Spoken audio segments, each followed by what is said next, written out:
Welcome, everyone. My name is Andrew Patricio, and for the last 25 or so years, I've been educating, training, and trying to inspire business owners. And one of the things that I've realized is that the more organized we are, the better it is for us to grow our business. So one of the things I'm going to share with you today is how do you build and scale and grow your business using systems? Because I believe that if you want to build a successful business, you need to have systems, you need to have processes, you need to have tools, you need to have things like that in place, which make your life so much easier. And I think that is really the key going forward to building a successful business, is that if you can use processes, if you can use systems, if you can use ways of doing things to make you more productive, I think your chances of succeeding are much better. One of the things that I've learned as a business owner is that, time is always going to be scarce. If you're a business owner, time is always going to be scarce. But I get really frustrated when people say to me, when I didn't have time to finish my business plan, or I didn't have time to do my cash flow forecast, or whatever it is. Here's the thing. The only way you're going to find time to do things that are important to grow your business is you've got to learn to prioritize. And this is very, very important. And I learned this lesson a few years ago. In about 1998, I was doing a road trip.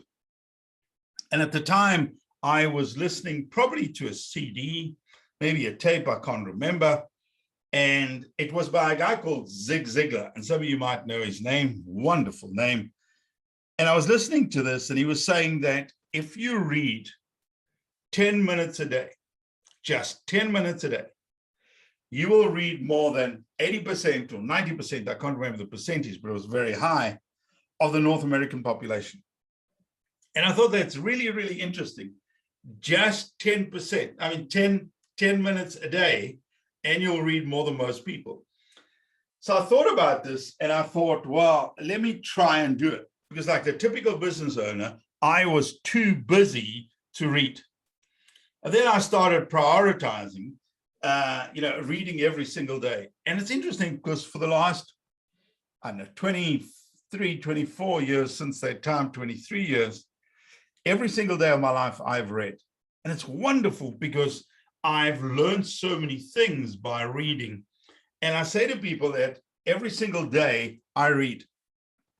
And the only reason I read every single day is because I prioritize it.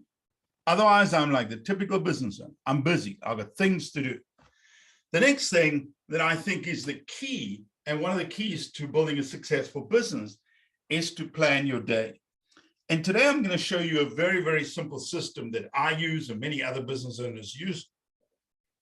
And I'm sure you'll very quickly realize that planning your day is one of the keys to building a successful business and also becoming more productive, because ultimately that's the objective.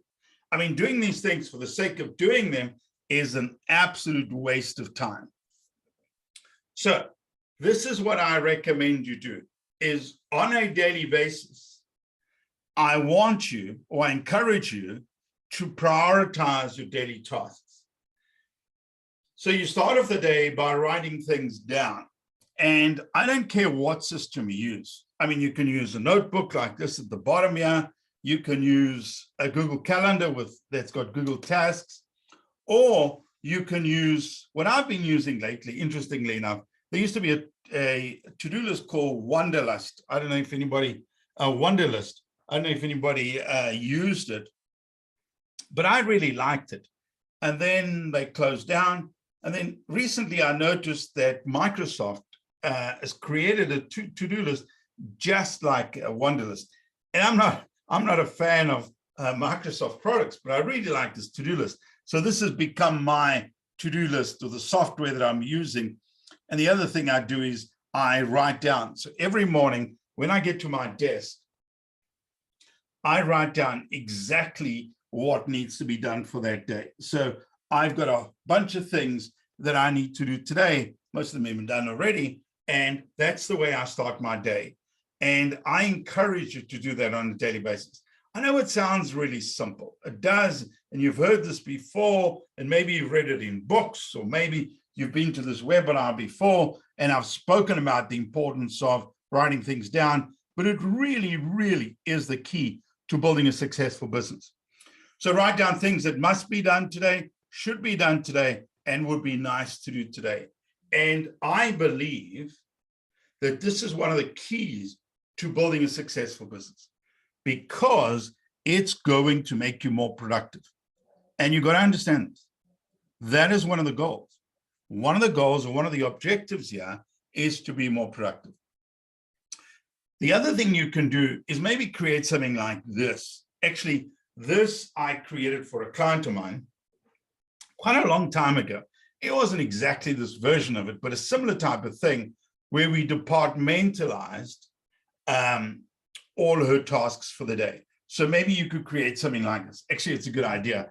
Maybe create something on a Word document or Google Sheets or something like that. Put your logo at the top, and this will be your daily to-do list. So maybe you'll have, for example, these are my 3 priorities for today. These are the things that absolutely have to be done.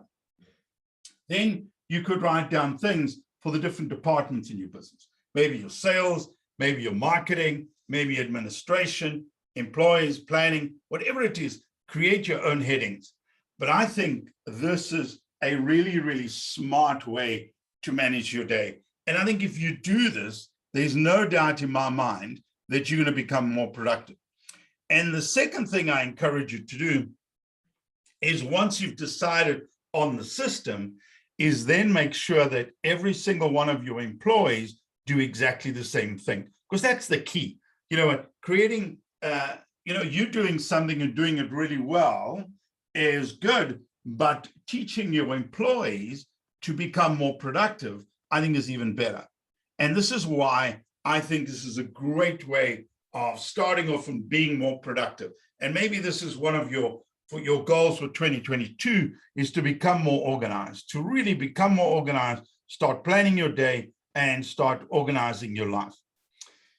So let me tell you a story. When I started BizLaunch 18 years ago, I had a partner, and he was really, really good at what he did. He was a good writer. He understood how to get publicity for our business, and he was good at writing proposals. But he had one big, big problem. He was very disorganized, and time management was not his thing. And every single one of you knows somebody like this, and you may be the somebody. We'd have a meeting at 11 a.m. in the morning, and he would show up at 3 minutes past 11, or 2 minutes past 11, or exactly at 11, or 5 minutes, or 10 minutes, and it was never his fault. That's something I found very, very interesting, is there was never his fault. It was always somebody else. Either it was the cab driver, or it was the bus that was late, or it was his car that he had a problem with, but it was never his fault. And so I thought, you know what, this guy's got a lot of potential, but if I don't ensure that he's organized, this problem is just going to get worse. And what's going to happen, it's going to be bad for our brand, because he's going to show up late, and then they're going to assume that this is how BizLaunch operates, and it's not going to be good for us.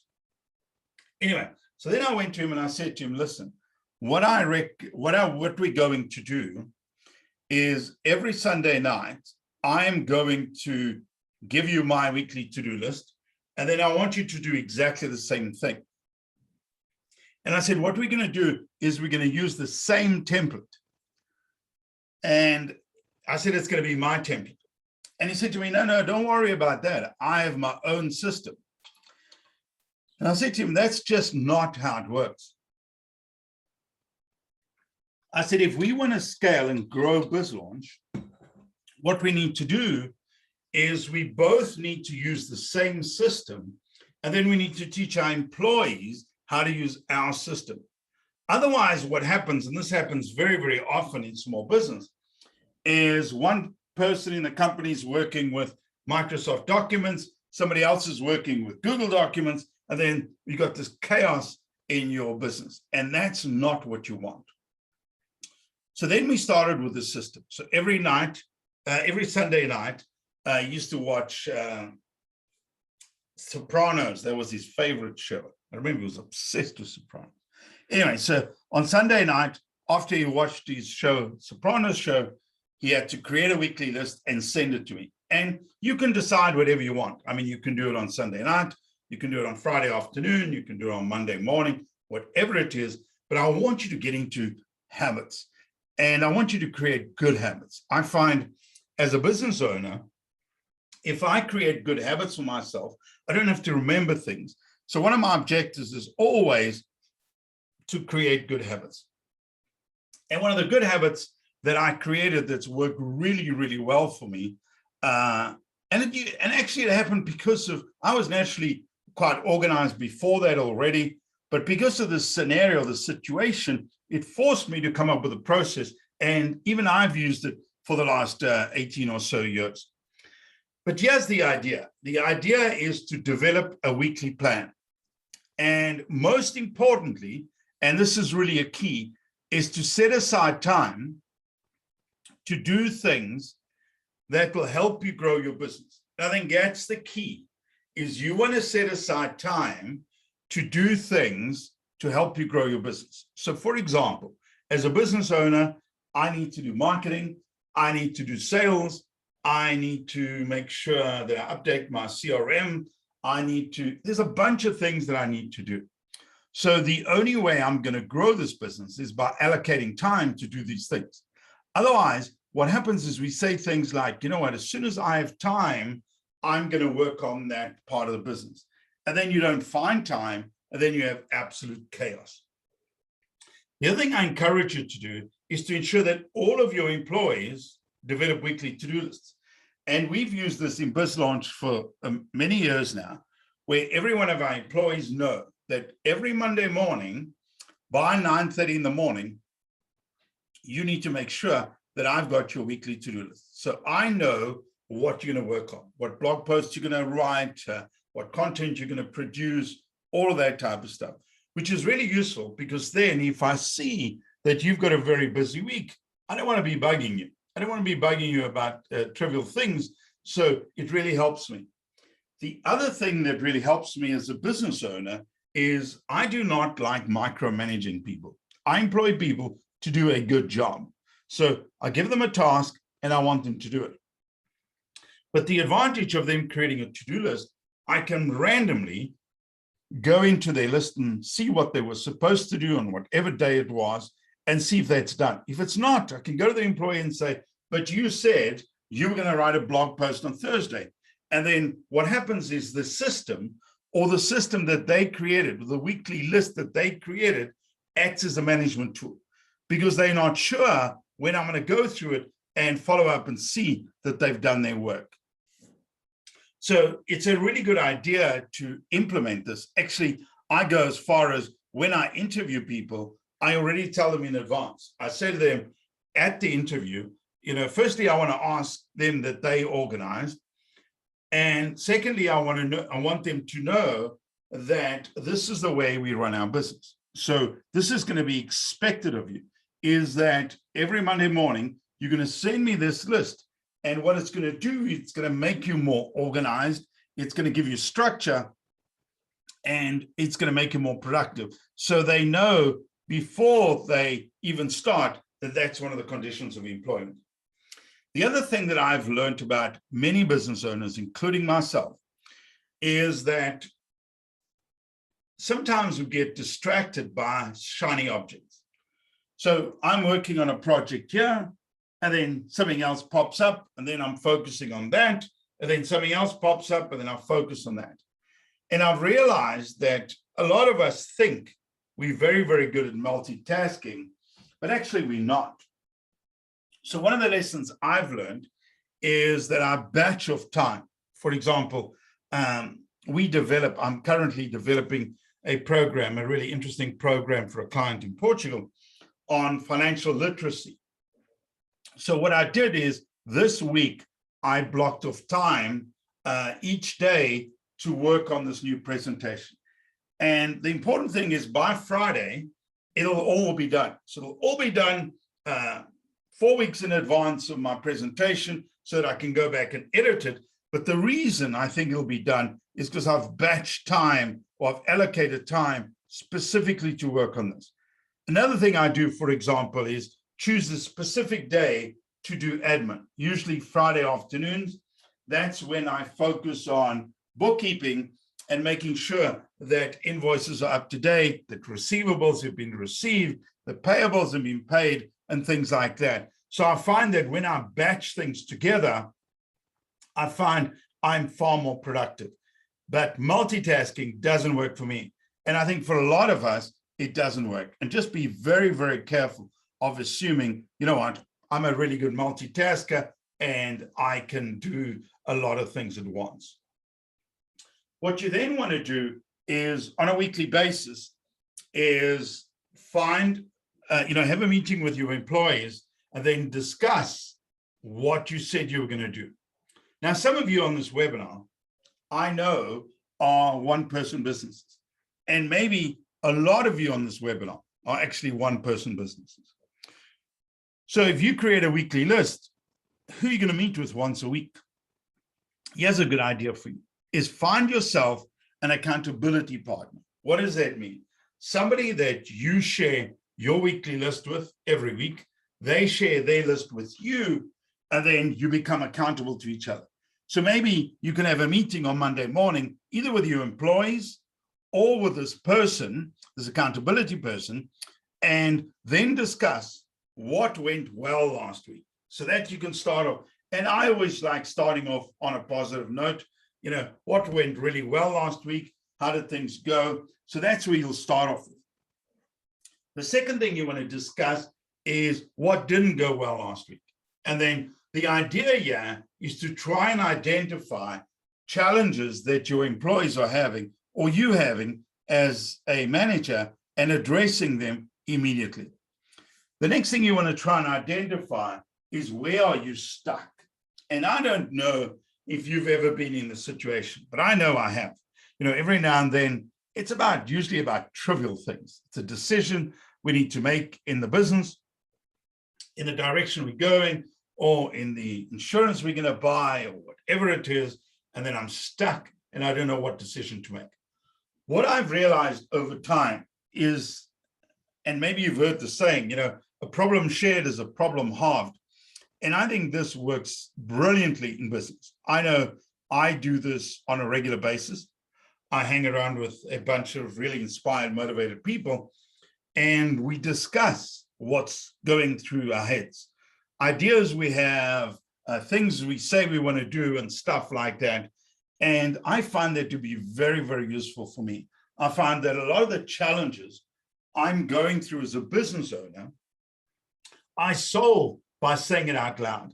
So that could be one of your strategies. And then focus on the top 3 things you'll be working on this week. Again, you're becoming accountable to somebody. You're saying, you know what? This is what I'm going to achieve over the next 7 days. Because you've got to understand this. Often one of our biggest challenges as business owners is we say we don't have time. The reality is over the last 20 months, you've had loads and loads of time to do things that you were always supposed to do and maybe didn't work on. And some of you did it and some of you didn't. And you've got to be very, very careful of that. I find, for example, when I wrote my first book, I wrote it in 2 weeks. I didn't write it, somebody else wrote it, but in 2 weeks it was done. And the only reason it got done is because that was my priority. I wanted to get it done. I wanted to get it out the way because we had a whole lot going at the same time. And that's the lesson I've learned as a business owner, is that when we have to get things done, we do get things done. And the reason is because we've set ourselves a goal or a deadline or target or whatever it is, and that works really, really well for me. And it'll probably work well for you. And if you haven't tried it yet, I encourage you to do that, is to set yourself deadlines. I need to have this done by then. I need to have that done by then. These are the type of things you want to be doing. The next thing I encourage you to work on, which has worked really, really well for a lot of business owners that I've worked with over the years, is planning their year. I always tell business owners on my webinars that I start planning in October. So every year in October, I start thinking about the new year, okay? So what do I work on? I update my business plan, I update my marketing plan, I update my cash flow forecast, I update my personal budget, and I set new goals for the year. Why? Because it works. And it has worked for me for many years as a business owner, because this is what motivates me, this is what inspires me, and I find that the years that I'm very, very clear on what my business goals are often my best years. You know, when I've sat down and I've thought about what I'm going to achieve in the new year and actually written it down. And I think that is the key. That really is the key to building a successful business. Saying things is easy. Saying things and writing them down and becoming accountable for the things that you've written down, I think is the key to building a successful business. And they say, and you know that they know everything, is that scientists prove that when you write goals down and a plan to achieve them, the chances of you achieving it are much greater. And I don't know if this is true or not. I'm no scientist, but let me tell you something. In my case, it has helped me a lot over the years achieve a lot of the things that I want. The next thing I want you to think about is vacation. I believe that vacation is very, very important for business owners. And the reason I think it's very, very important, it gives us the opportunity to turn off and focus on big picture things. So here's my advice to you. And I know some of you are going to struggle with this, I know. Is every 90 days, I encourage you to take a break. Every 90 days. And the reason you want to do this is that it gives you time to reset. And when I say a vacation, I mean, you don't have to spend money and travel to the Caribbean or to Europe or whatever it is, even though that's not a bad idea. What I'm saying is you want to take a day or two off and just think about your business. And you want to do this on a regular basis. Maybe go and stay at somebody else's place, or find a cottage that somebody owns, or somewhere near the water, whatever it is. But I think it's a very, very good thing. I know I've done this for years, and it worked really well for me. Obviously, I'm at a different stage of my business. I've been running my business for a long time now. So one of my objectives every year now is to take more vacation than anyone else I know. So that's one of my goals. And one of the advantages of the pandemic is now that all my work is remote. So it's wonderful when clients say to me, you know, can you come up to this area or that area? And I say, well, you know what, we can do it online. Why would I need to travel? Which is a wonderful thing, because now it's allowed me to work from anywhere in the world. I mean, that was always my thing. Even before the pandemic, I used to say to people, you know what, we should be hosting more events online. I don't see the point of all these live events and things like that. And now we've had this massive move, which opens up opportunities for us. So every 90 days, take a break. Or if you're like me, take longer breaks. But the point is, it's good for your business. I know when I'm away from my business, I come up with some great ideas. The other thing I do on my annual plan, which I think works really, really well for me, is I put reminders. So I put reminders in my calendar so that I don't have to memorize anything. So things like reminders when I need to pay the rent, reminders when I need to pay my payroll taxes, reminders for everything. So I don't remember anything. Everything goes into my calendar. So my calendar acts as a place for me to have all my annual goals. It acts as a place for me to block off time to take my breaks and important events that I do not have to memorize.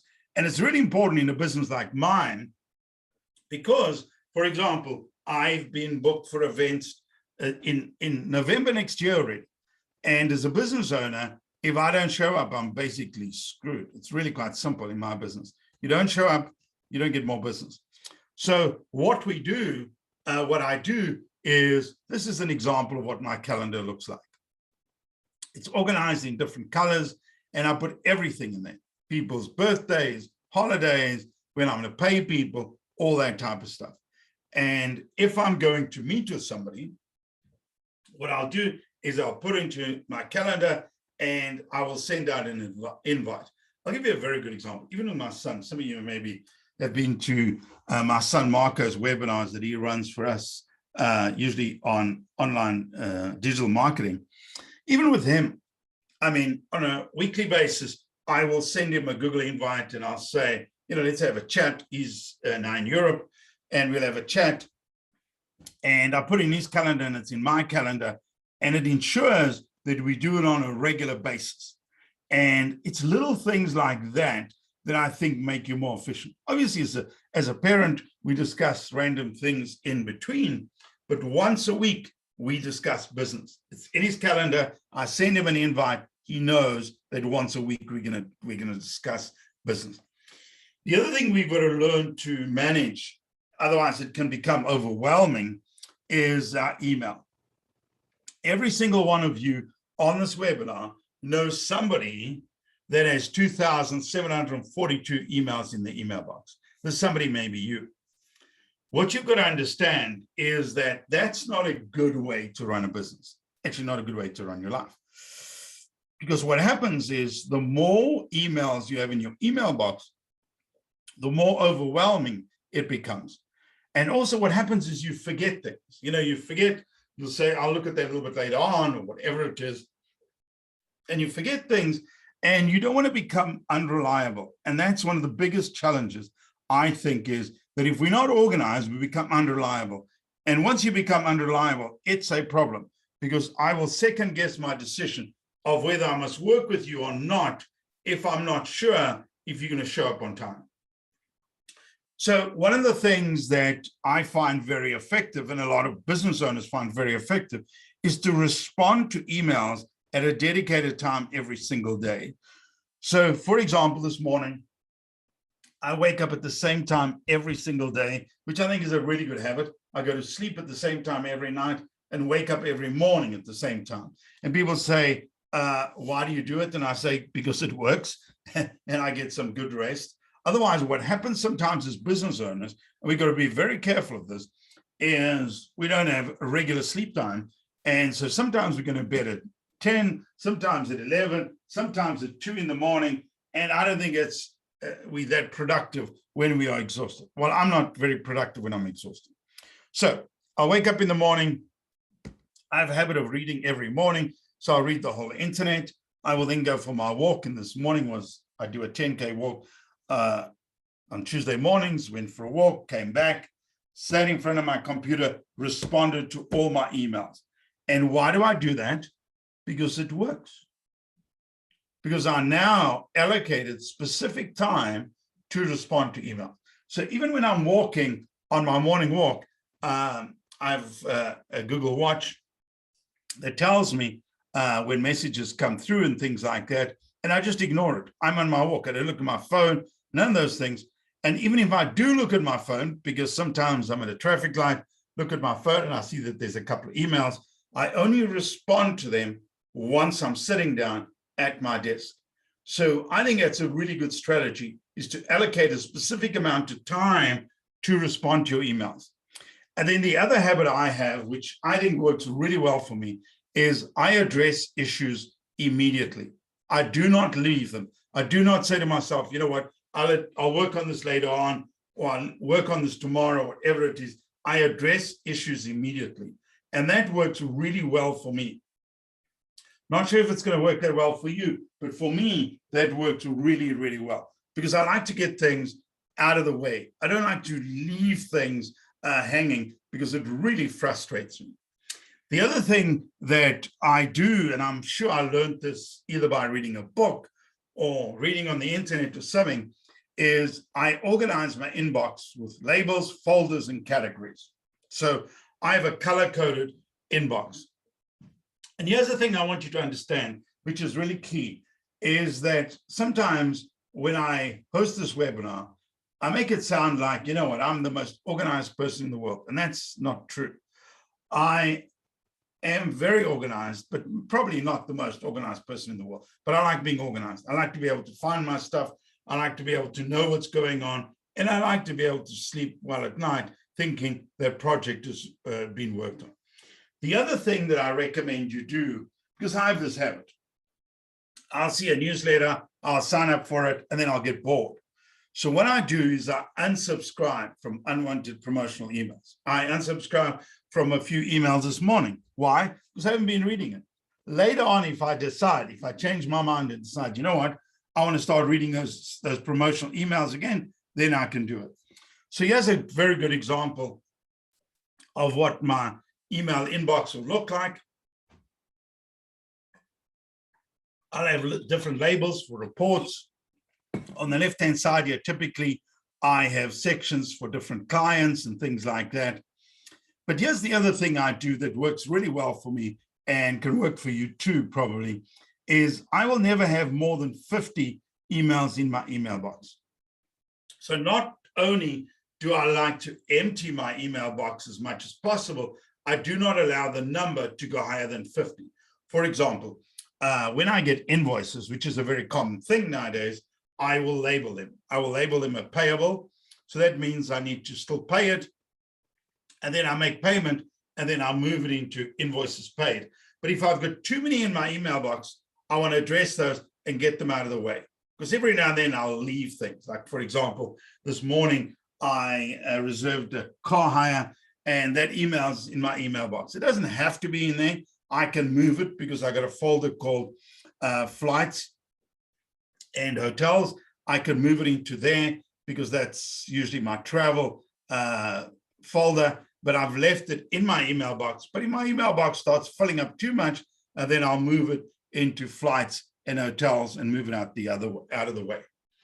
The other thing that I use that I find very useful is an email alert. So what this does, it tracks my emails. So let's use an example. So I have tenants, and I need to send them an email every now and then, and I will send them an email, and this email tracker tells me if they've opened that email, which is very, very useful, because let's say it's one of my tenants, and I can see that they've received my email and opened it. I can then pick up the phone and say, hi, I'm just wondering if you received my email. Even though I know they've received my email, just wondering if you received my email. Have you had the opportunity to read it, and can we discuss it? And for me, this is really useful.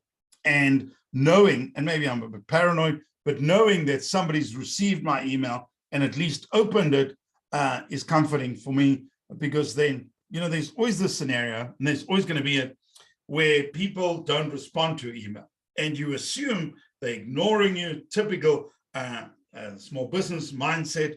They're ignoring you, or they don't want to do business with you anymore, or whatever it is, all those silly things that we go through our heads when we're a little bit insecure. And like this, I can track emails. But just give you an example. So I run these webinars regularly, and regularly people will say to me, can you send me the webinar website slides, the slides for the webinar? I say, sure. This guy, I don't know who he is, and I'm assuming it's a guy, KQ, read my email 2 years after I sent it. So there's an example. 2 years after I sent them this urgent email for the webinar slides, that's when they open it. So here's the point, is you want to manage your email. You want to know that people are receiving your emails, and you want to make sure that you respond timeously. The other key, I think, to growing a successful business is to learn to delegate. One of the things that all of us do, actually, doesn't matter whether we are one-person business or more, is we have to delegate tasks. Sometimes it's to our accountant. Sometimes it's to a writer that's working for us. Sometimes it's to a social media specialist, a photographer, or in my case, videographer, whatever it is. All these tasks that I don't do in-house, that I need to outsource. If I manage these things well, it really helps me get projects finished on time and helps me become more profitable. So things like, for example, let's say a video. I need to create a new video. I don't record videos. We outsource that every single time. So the first thing I need to decide is what needs to be delegated. Second thing, obviously, if you've got your own employees, you'd use the same process. The second thing you want to do is you want to make sure that if you delegate a task to somebody, it's somebody that can do the job. So make sure that I'm capable or have the qualifications or the education or the skills to do that job properly. And I think that's very, very important that you understand that, is that sometimes we're giving tasks to employees, but they just don't have the training and the education to do it. So the key thing you want to do, and I think this is really important, is focus on people's strengths. Try and identify every one of your employees or contractors, the people you work with. Try and focus on what are their strengths. Once you identify my strength, then what you want to do is you want to give me clear instructions. So if I'm your employee or your contractor, you want to make sure that I've got clear instructions. And this has happened many, many times, especially when we outsource projects to sites like Fiverr and Upwork and things like that. I've realized that when we don't give clear instructions, we don't always get the best results. And it's really important as a business owner that it's my responsibility to give very good instructions. So encourage people to ask questions to make sure that they really understand it, and then set deadlines. And I think this is very, very good advice. Whenever you're working with other people, always set deadlines.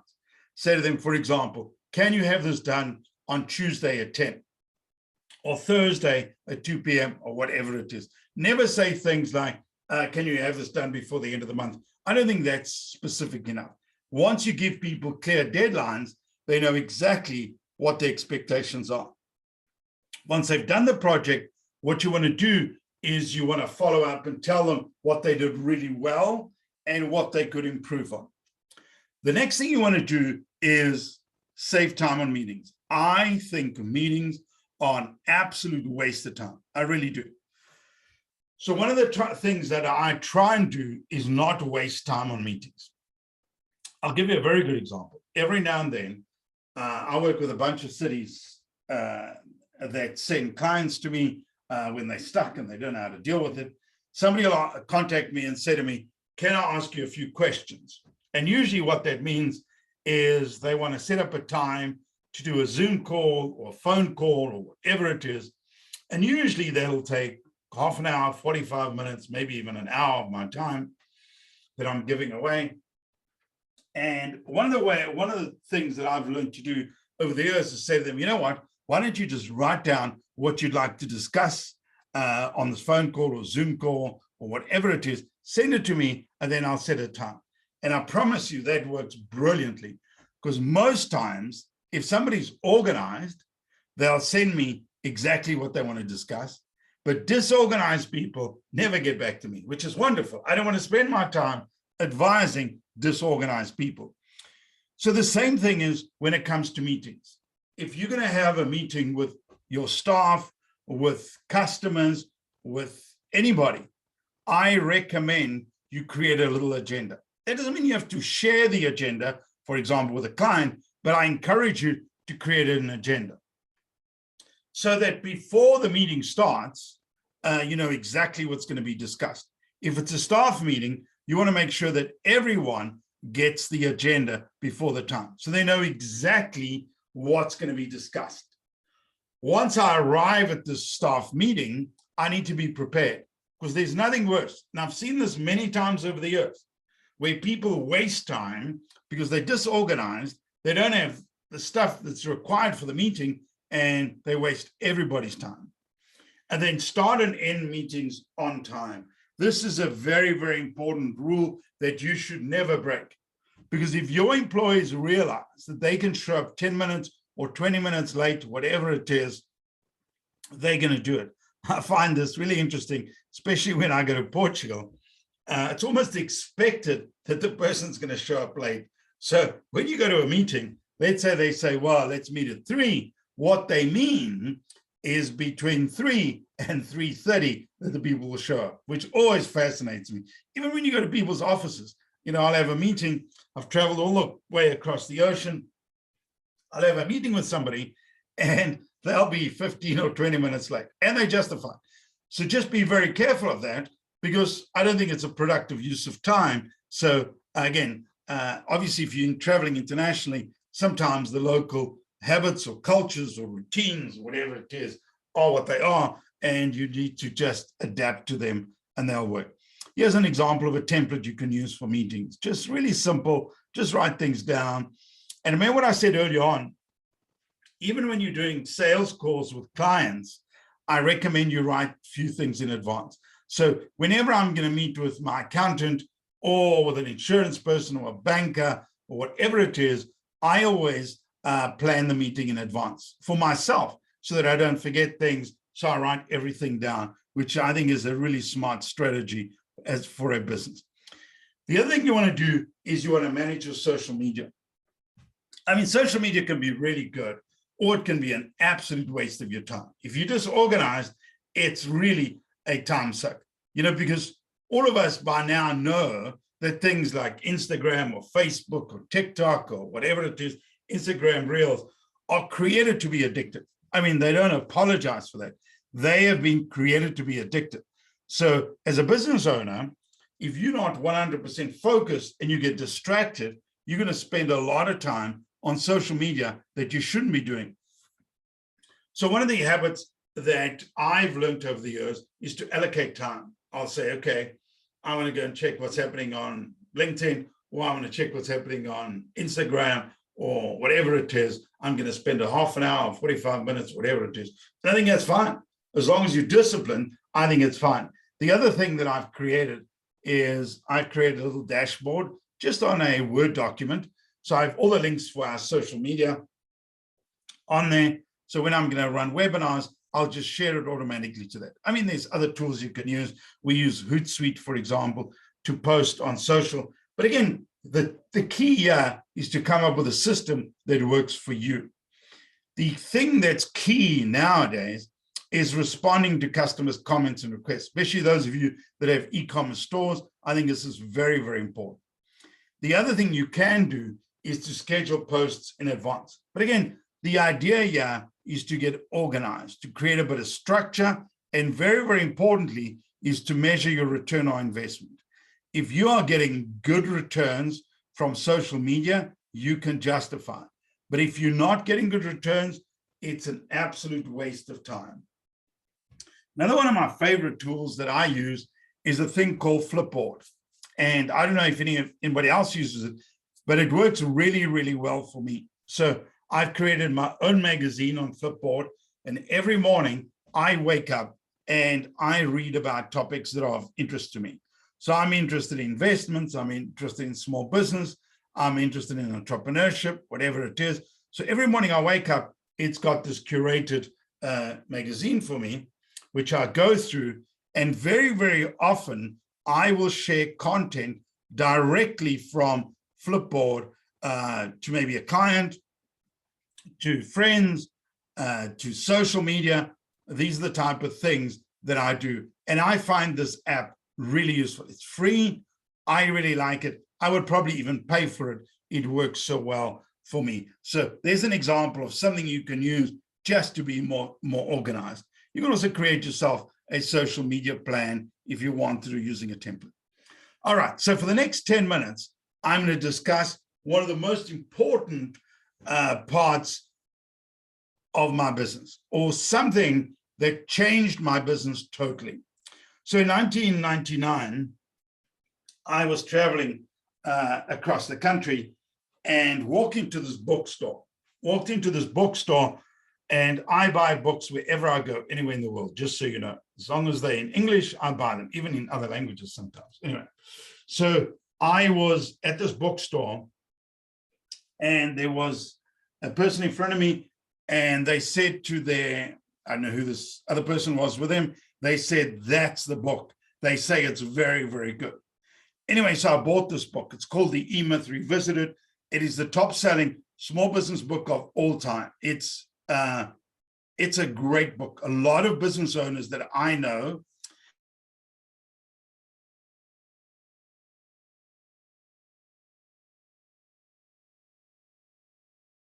this book the first time, and let me be honest with you, I wasn't that impressed. It's not well written, and I left it on my desk. So I was in my office, left it on my desk, didn't worry too much about it. And then one day, a small business owner came into my office and she said to me, Andrew, what's that book like? I said, it's okay. She said, can I read it? I said, sure. Anyway, I took the book home, read it, and came back to me and said to me, Andrew, that book was absolutely brilliant. I said, really? She said, yep, absolutely brilliant. So what happened was I decided, let me read this book again. And I never read books twice. I read this book the second time, and I thought, you know what? This book is absolutely brilliant. And it's really interesting. Since I read the book the second time, I've used a lot of these concepts in my webinars, seminars over the years. And a lot of other presenters that I've met use the same concepts. But here's the basic concept. It's really, really quite simple. Systems help you run a business. And you've got to understand that just about everything we do in our business is a system. The way we invoice, the way we deliver a product or a service, the way I run my webinars, my training programs, the way we write content for our blogs, the way all of those things are basic systems that we use in our business. A system ensures that things are done consistently. And for me, I could relate to this. I have been involved in the franchise industry for years, where I used to run training programs for franchisees. And the concept of franchising, I really understand, is that they standardize things and then that enables them to replicate and scale. So I understood that concept really, really well. So what this book really did was, and this is what happens often when you read books, it tells you something you already know. But because you read it, you think, oh, you know what? Let me try this. And then what you do is you get good people to run your systems. And that is the key, is that you create systems or processes, because often this is what happens. We're business owners because we have a skill, or we thought we had a skill, or we saw a problem, or whatever it is. So we create a way of doing things, whether it's baking bread or doing construction, whatever it is, we create a way of doing these things. And what happens is, if we want to grow this business, we've got to teach other people to do the way we do things and hopefully do it better, which is really what the concept of franchising is. And then your responsibility is to lead and manage people. And I have found over the years, in the case of BizLaunch, our most profitable projects we have worked on is when I do nothing. So what I do is I set everything up. I do all the planning, I create all the systems, I create all the processes, and then I get good people to do it. And we've done a lot of that over the last 4 or 5 years. We've created a lot of online learning programs. And it's not even our expertise, just so you know, but we've done it, and we're doing one soon again. I had a message from a client this morning saying they want us to work on a new online learning program. And my job is just to coordinate and organize. I need to get good people to do the job, because I don't know how to create good video. I don't know how to write good content. I don't know what I know how to do. Anyway, but the key here is to get people to do things. The other thing you want to create, I know this sounds big business-ish for some of us, but you want to create an operations manual for your business. Basically, this is the way we do things in this business. And I've got a very simplistic example. I own a holiday home, and in that holiday home, every now and then I let people go and stay in it. And they ask me, what if I've got a question? What should I do? And I say, all the answers are on the table. There's a binder on the table, and it has everything: how the air conditioner works, how the washing machine works, if the brain gets blocked, who you should call, all that information.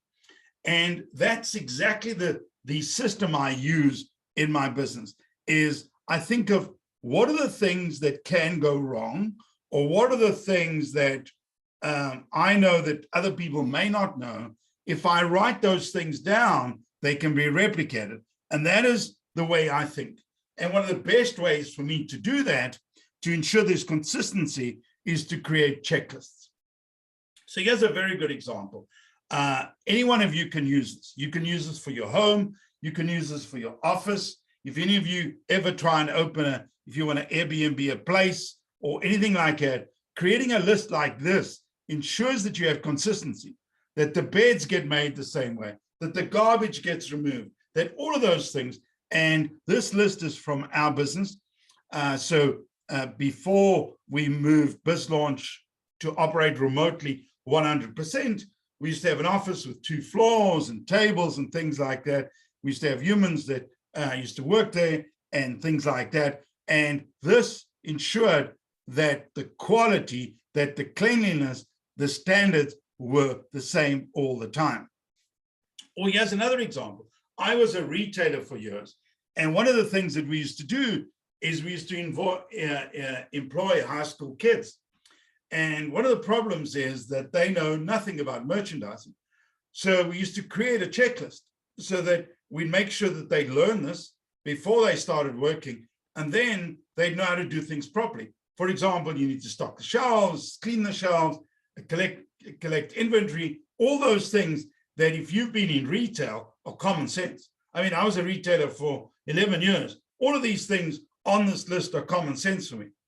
Here's the thing, is they're not common sense for everybody else that works for me. And if I want good quality and good standards, I need to standardize these things. So let's think of some of the things that we can use to standardize our business. Checklists I've just shown you, custom forms, step-by-step instructions for recipes and things like that.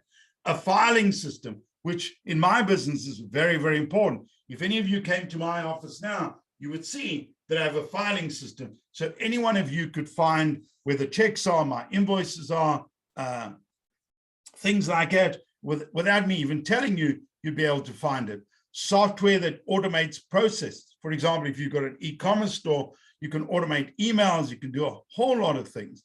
Pre-approved vendor lists, price lists for products or services, written policies so employees know exactly what it is, job description, financial and budget templates. All of these things are things that you can standardize. The most difficult part is the beginning. Once you create a list, all you've got to do then is just update it. I'll give you a very good example is I regularly evaluate business plans. So the first thing I do is I create a checklist so I can standardize it so everybody gets evaluated the same way, which is really the fair way to do things. So this is what I want you to learn from today's webinar, is that you want to think like a franchise. I don't want you to become a franchise, but I want you to think like a franchise. Whenever you go into a franchise store, whether it's a Tim Hortons, a Dunkin' Donuts, a McDonald's, or whatever it is that you go into, you'll see that they standardize things. They standardize the way they make a sandwich. They standardize their uniforms. They standardize their logos, their signage, all of those things they standardize. Why? Because then they can replicate this model over and over and over again, which is exactly what they do. So what can you and I standardize? Let's standardize our marketing. So we have a standard look and brand image for our company, our uniforms, our company colors and logos, our website and social media, our store signage. You know, these things are so basic, but how many times do I walk past small businesses on main streets and I realize they do the basics wrong? And this is what you've got to be very, very careful of. Promotional material, customer service guidelines, all of these things you need to standardize. And the best way or the easiest way to standardize them is by writing it down, because then you don't have to memorize it. So every single time you get a new employee, you give them the manual. When it comes to sales, how do we generate leads? We come up with a system. Maybe we create a funnel, whatever it is. Maybe we develop a sales training process so all our salespeople are equally trained. Maybe you develop a list of sales questions so that when we go and see a client, we ask the same questions, because a lot of us have learned this. If you ask the right questions, you get the right answers, and then you can find the right product for the customer. Maybe you're going to implement a lead tracking system, a CRM. Maybe you're going to train your employees more regularly, whatever it is. You know, these are the type of things you want to be doing. When it comes to administration, a filing procedure. How do you collect clients' details, passwords, a daily cashing up procedure. I know, for example, when I was a retailer, when we created a system to cash up daily, our shortages were much lower. A simple little template that we created on a spreadsheet started making us more money. And these are exactly what you want to be doing. Here's a checklist, for example, to open a retail store. These are the type of things you want to do. So let's say, for example, you've got an office and you don't want to go in that day. You can send this checklist to one of your employees so they know exactly what to do. When it comes to your people, you need job descriptions. You maybe need an orientation program, maybe employee interview questions or performance reviews. All of these things you can standardize. Here's an example of a checklist that we use to interview people that we can, adapt the questions as we go along. When it comes to your finances, what are your standard bookkeeping and accounting procedures? You need to standardize these things. Guidelines for accounts receivable. All of these things are things that you as a business owner need to decide, especially as your business grows. So let me summarize quickly. This is my advice to every single one of you on this webinar this afternoon. You've got to get organized. It's very, very important that you get organized, that you prioritize your time, that you make time for the things that help you grow your business. So plan your day, plan your week, plan your year. Now's the time to start doing it. Create an operations manual with checklists for different things. Start with the simple things and then move up as your business grows. I promise you, you're not going to regret it. I've created many, many templates over the years, and it is the best possible way to ensure consistency and quality of product. Develop systems and processes to manage your business, because then you can scale and grow your business. I believe the next 5 years are going to be a massive opportunity for small business. And some of us want to grow. For those of us that want to grow, the more organized we are, the more systems, the more processes, the more we can delegate and hand over tasks, the more successful we're going to be. And that is my wish for every single one of you, that you take these processes and you build a successful business of your own.